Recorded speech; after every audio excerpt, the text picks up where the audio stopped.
Sắm vàng Cara đến Vidia. Sắm vàng Cara đến Vidia.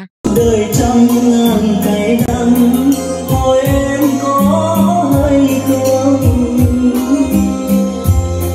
Chỉ cần một hồi ấm là em mừng vui lắm, cứ sao anh phụ lòng.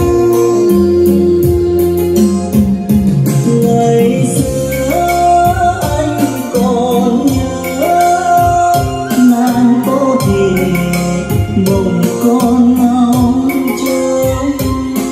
Thời gian đã hoài không, người thân đã ngàn kín yêu thương chồng.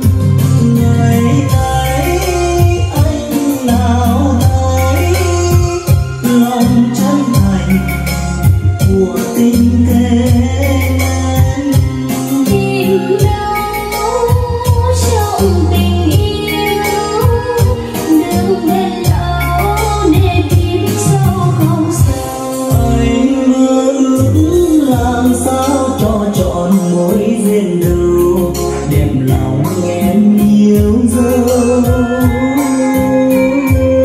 Xưa trước nếu chẳng ngờ tầng đắng cây dài dầu, chưa âu thương bao từ cao.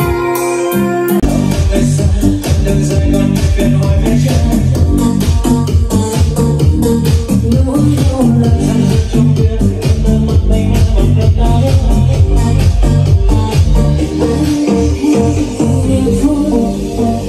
Ai mang theo tiếng cười để lại những cay đắng u sầu, để tôi khóc với những đêm cay. Ai mang theo tiếng cười để anh mất rồi.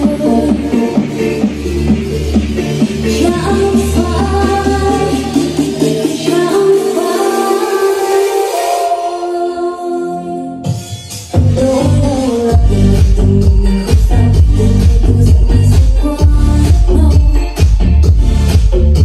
Giờ lỡ có đơn phương